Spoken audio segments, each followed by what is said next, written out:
Welcome back to The Edge. Google introduces price drop rich results, contextual links, and featured snippets. And we're also covering the fact that Google might remove search in Australia if they're forced to pay links to the sites. You're listening to News from The Edge for the week of January 25th, 2021, here on Edge of the Web Radio.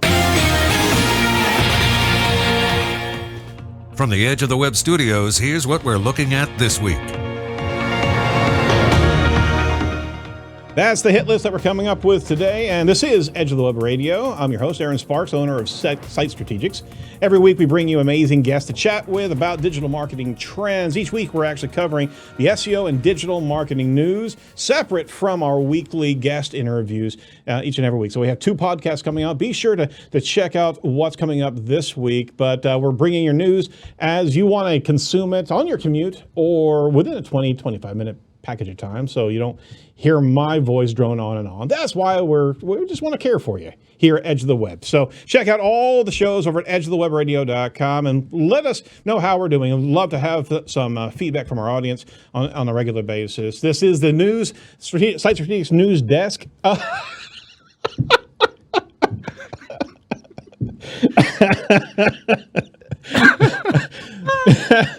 Of Edge of the Web, and to my left is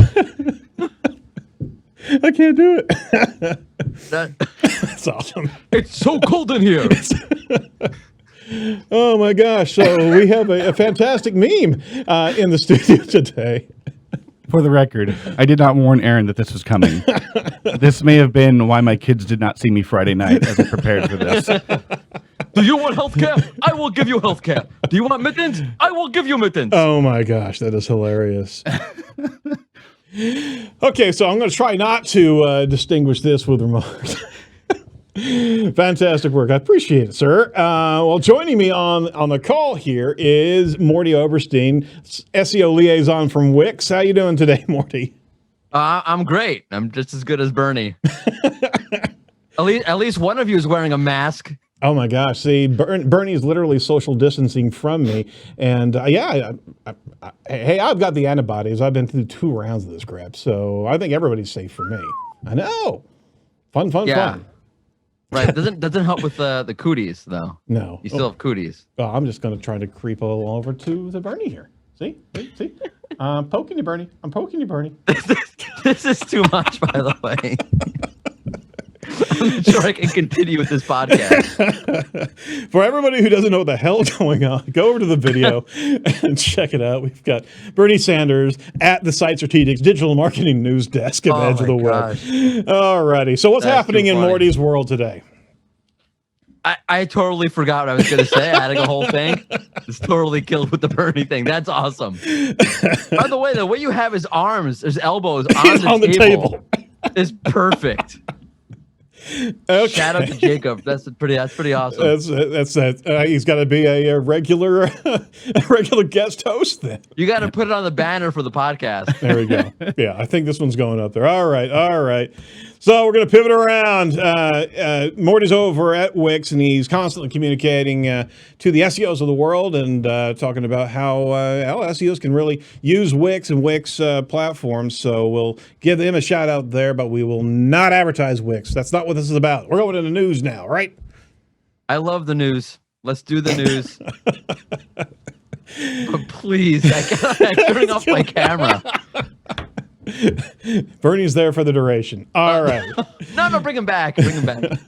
Well, Search Engine Journal from Roger Monti.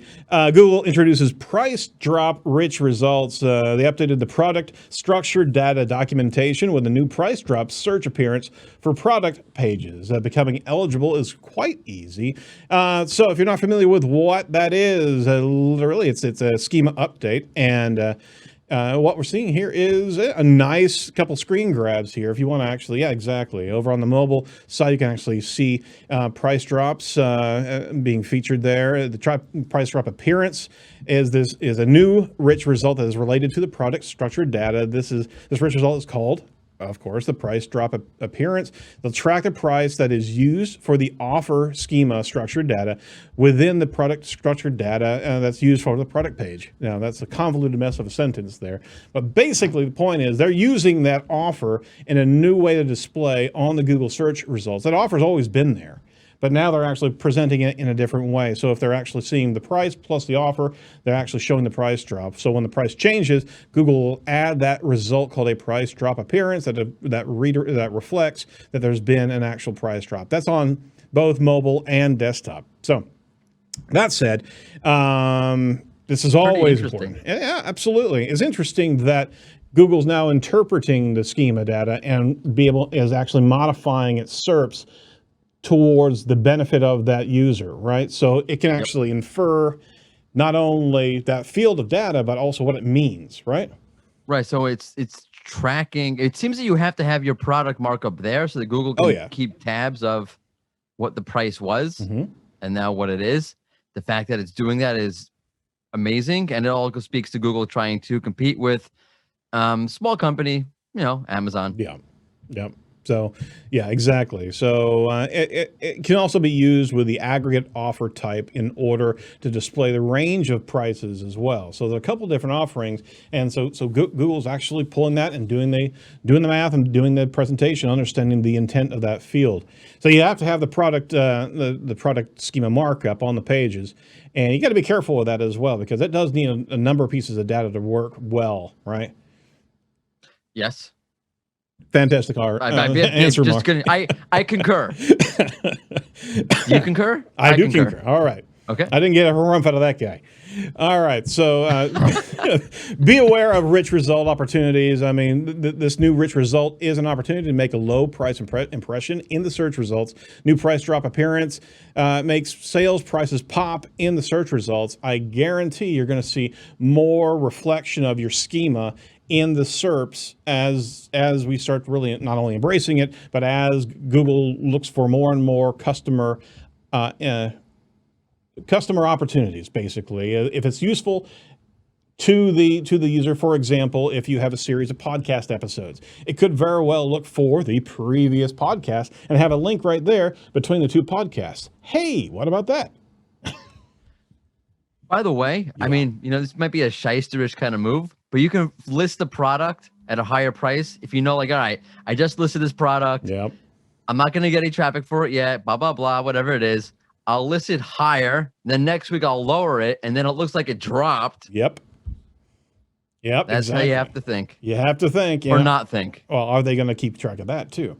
Because if you're moving your schema data all over the place, right? I wonder, there's got to be, I don't know a lot, but I know one thing. People will abuse this. What do you think, Bernie? That's right. People will abuse this. All right. Second article from Georgia Wynn over at Search Engine Land. Contextual links in featured snippets may actually present new opportunities and risks. In November, contextual links began appearing in the Google featured snippets space, although it's still in the testing phase. The potential of more links to appear in the high visibility search result features have SEOs concerned about what may mean for their click-through rates, the safety of their brands, as well as how they might be able to optimize for it. So, more to give us a picture on what we're talking about here for people that don't know. In fact, the addition to the SERP. So we understand the feature snippets area. It's above the organic, but what's happening on these contextual links? So it's basically Google taking over the URL, right? There is no URL. It's a Google URL, and it's an inlink. Right? Just think about it as an inlink. Imagine you're going through, say, I don't know, some kind of, tool, whatever you're using. There's an inlink to documentation. It's very similar to that. Right. So let's say you'll have, I don't know, I'm on a football mode, the Kansas City Chiefs in the Super Bowl. And you'll have a whole feature snippet. So for Kansas City Chiefs, there'll be an inlink there.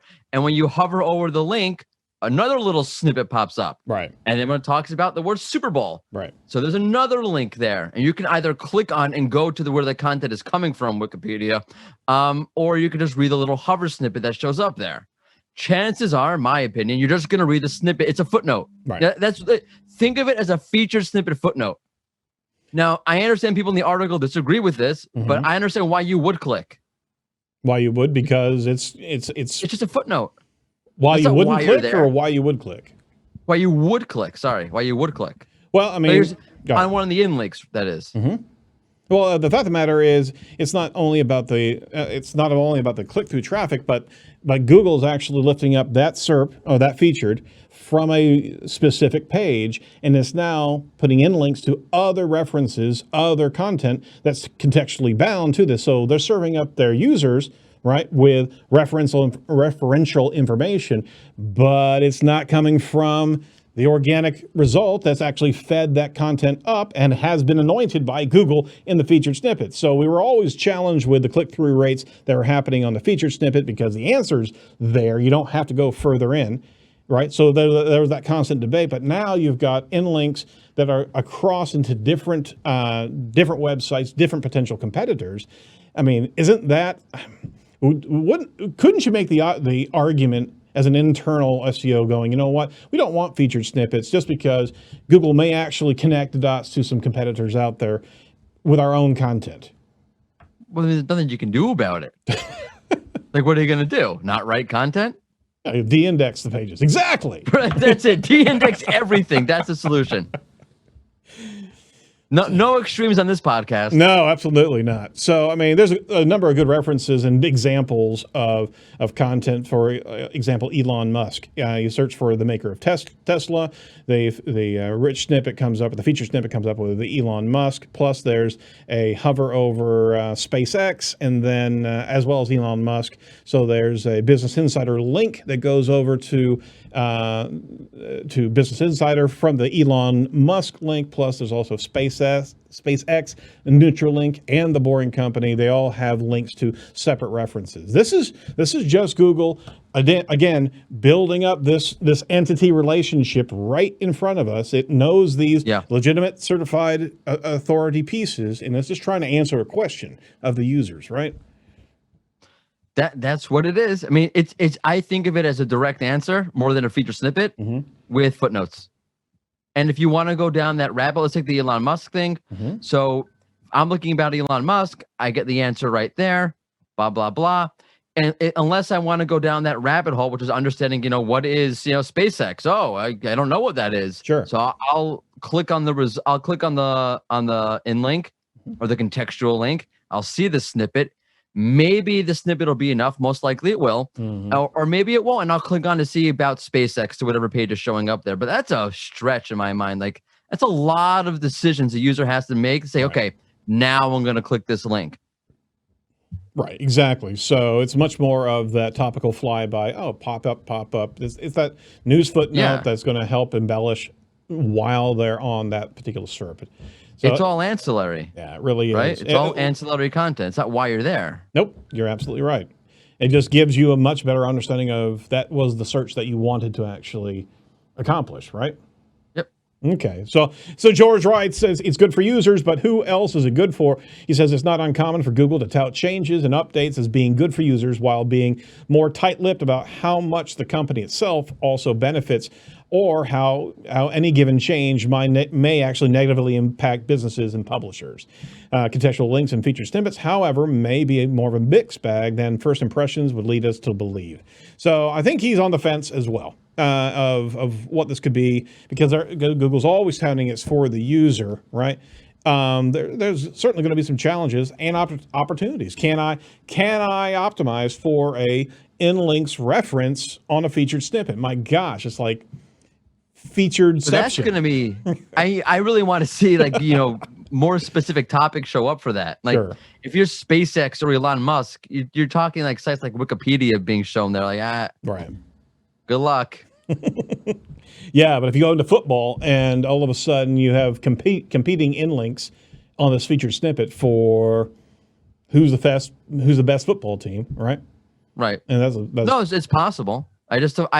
I haven't seen enough of like very long tail keyword kind of like things this with the in links or the contextual links to say, all right, there's room there.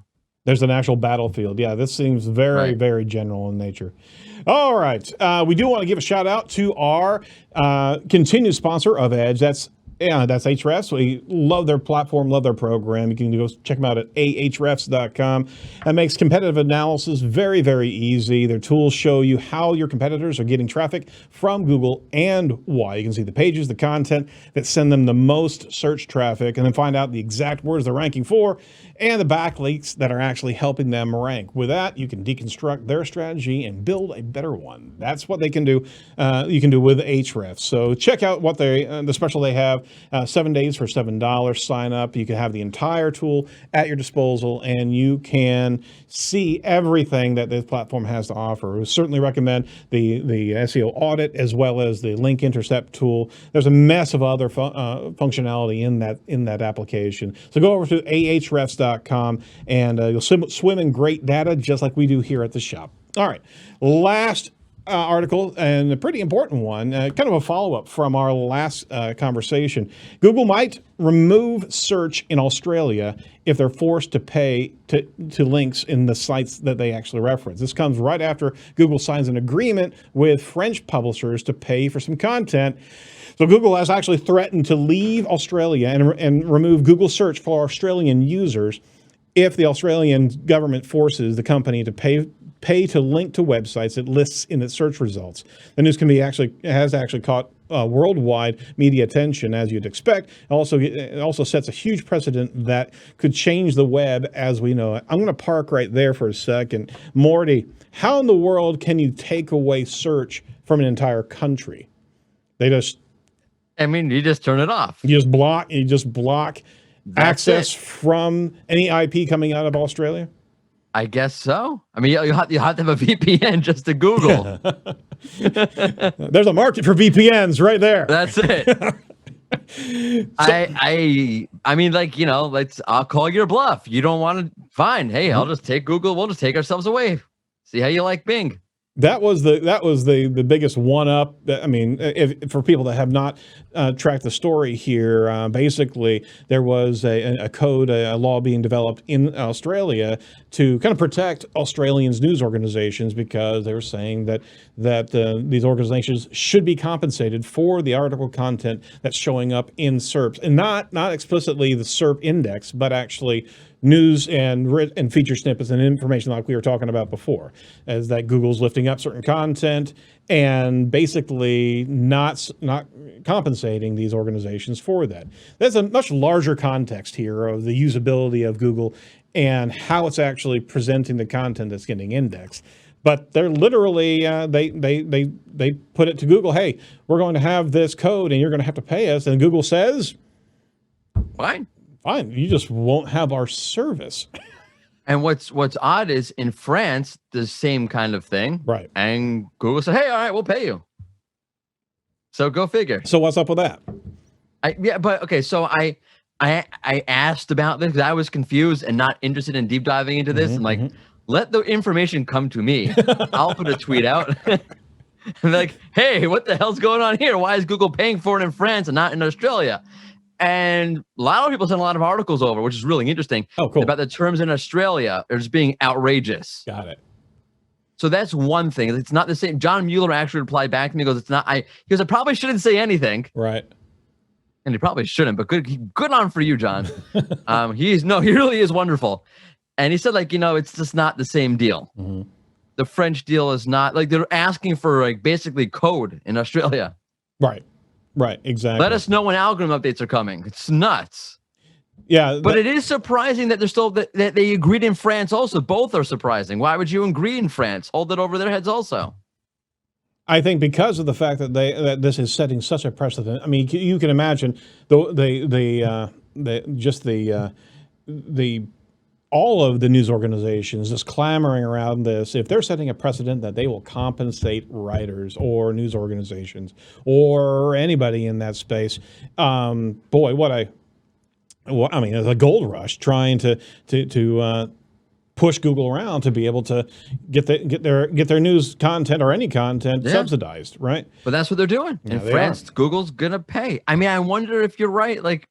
Google just kind of realizes the writing is on the wall. How long are you going to keep fighting this? And you're just going to have to give it at some point. And they're giving him in this case. And because France was much, it was the France terms allow them to do so, and the Australian terms don't allow them to do so, and they're kind of like, all right, it is what it is, and that's just where the tide is going. Well, 2 years ago, Google actually said it would not pay French publishers. Right. And just a couple of days ago is what you're talking about. They reached a deal with publishers based in France to pay them for listing their content in search. This is unbelievable, actually. This agreement establishes a framework within which Google will negotiate individual licensing agreements with IPG certified publishers with APIG memberships while reflecting the principles of the law. That's also interesting, is that level of certification and authority. Maybe that's the crux right there, along with the overreach that Australia is doing right now. 2 years ago, they said that they wouldn't pay them whatsoever. Instead, it limited how those snippets were actually displayed in search. So here's the other thing: is that in Australia, Google decided to run a test and actually remove all the news organizations. We just reported on this last week, and not showing up in search whatsoever. And that equaled to be around 200,000 users per day, or users to these news sites per day, which is huge for Australian news organizations. But they flicked the switch and said, basically calling their bluff, right, Morty? Yep. Morty? I mean, That's literally. That's what it was. Yeah. Brass knuckles. Wow. It's great. By the way, like, so the thing in France is like Google saying, hey, you know what? Like, well, look at your on an individual basis by your blah blah blah blah blah. Yep. That's code for, if you're a big publisher with a lot of political clout and a lot of money, we'll deal with you. Exactly. And but there's no countrywide negotiating they're having there. No, Google's not going to the local towns and saying, it's fair is fair, local newspaper. That's not happening. Wow. So they actually came up with a workable solution that would see Google pay publishers through this News Showcase, a licensing program with nearly 450 news partners globally. By making News Showcase subject to the code, Google would actually have to pay publishers for value and reach commercial agreements with publishers with binding arbitration on the showcase. So, and this is the Australian managing director of Google Australia and New Zealand. So this was we have the full statement over at Search Engine Land. We'll certainly link it in our show docs. This is big. This is especially in light of all of the antitrust lawsuits and the monopolization accusations. This right here is a whole nother dynamic of literally a precedent-setting event that could really spell a whole nother era of content publishing, right? I mean, look, we've been covering it on this show for a month already. Absolutely. In different forms. It's just not dying and just continually evolving. I asked on Twitter before the show, hey, gonna do the Edge of the Web news show. What do you guys think of this? Because I did see Kevin Indig. He thought this was very strange. I thought it was strange. Yep. My coworker, not the Daily Malik, big shout out to him. He thought it was strange. Hey, it's close CMS day on the Edge of the Web between Shopify and Wix. But a lot of people, total coincidence, by the way.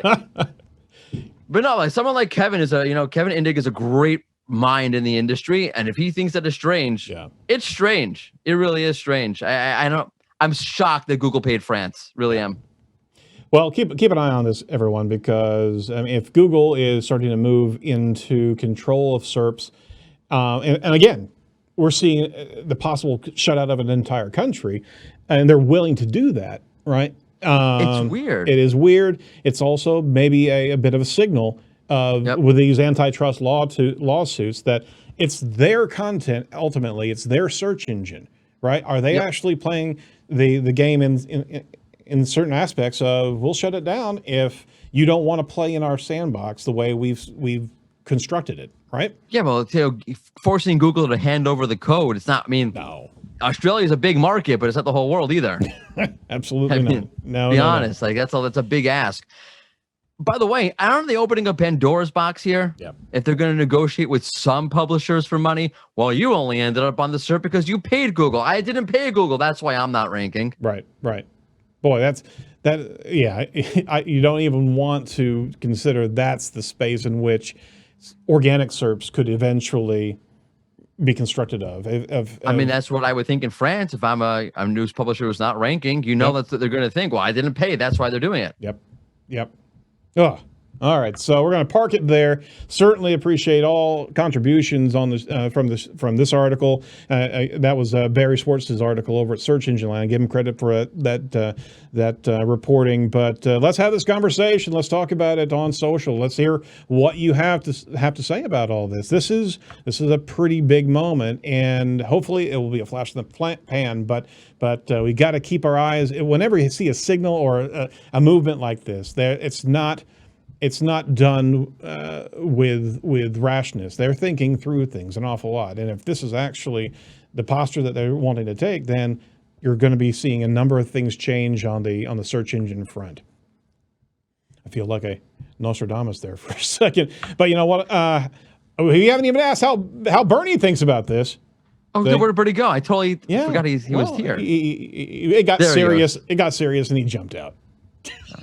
Bernie is upset at the monopoly of Google. That's what he's upset about. He truly is. Bernie's mind. He is frumpy and frowny. Well, you know what's not frumpy and frowny? Hey, what's going on with SEO chat this week on Twitter?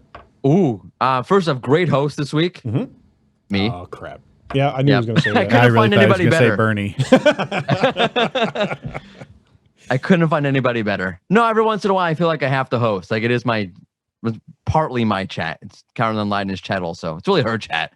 I'm hijacking it.